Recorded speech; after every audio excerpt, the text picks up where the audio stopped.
From the studios of Books in Motion in Spokane, Washington, this is Jerry Sciarrio reading Dark Fire by Jonathan Lowe. Now, let's begin with Dark Fire. Prologue. The spider which crawled from its hiding place inside the hanging bull's skull above Michael's bed was not a tarantula. It possessed no large, slow-moving, hairy arms. It was small by comparison, but it was fast. Its venom, too, was significantly more deadly.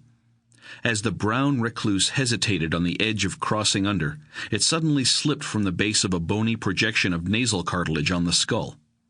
And it fell. It landed on Michael's forehead. Michael opened his eyes, although he wasn't sure why.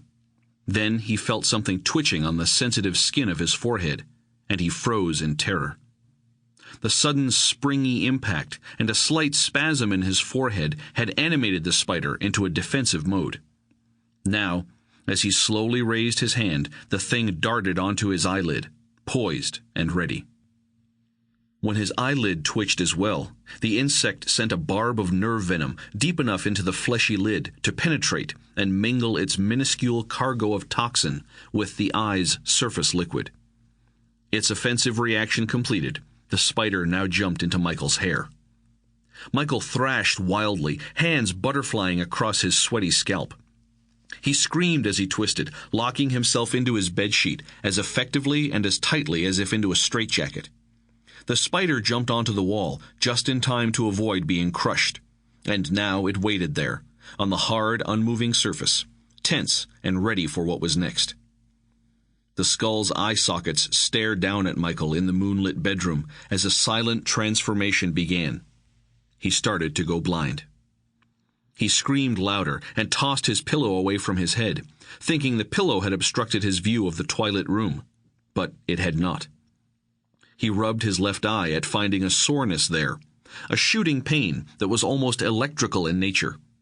He blinked rapidly, rising up in bed, thrashing against his mummy-like wrappings. Once free, he stumbled into the bathroom and turned on the light.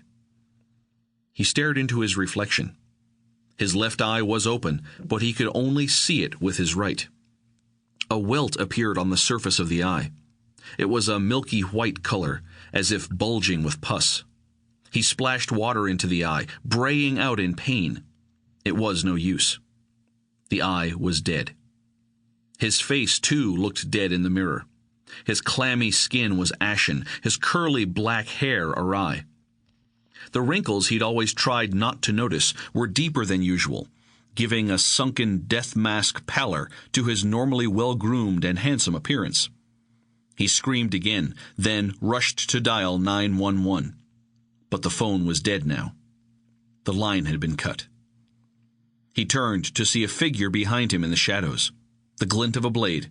He screamed as loudly as he could, and this time it worked. This time the scream woke him.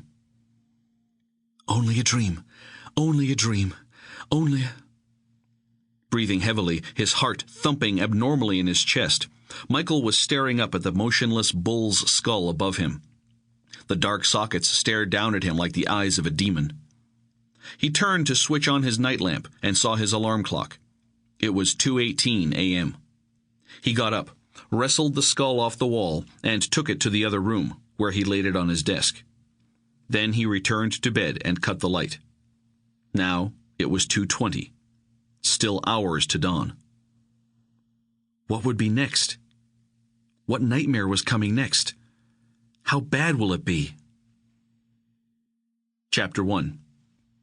The words Veronica McCord used to describe Michael Rivers to herself had, at first hearing his complaint, been critically clinical.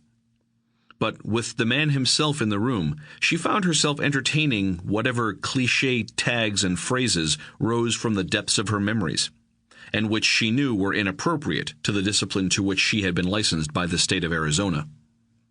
Like a magic 8-ball, as she listened to Michael speak, the words popped up, and she smiled inwardly at their guilty revelation.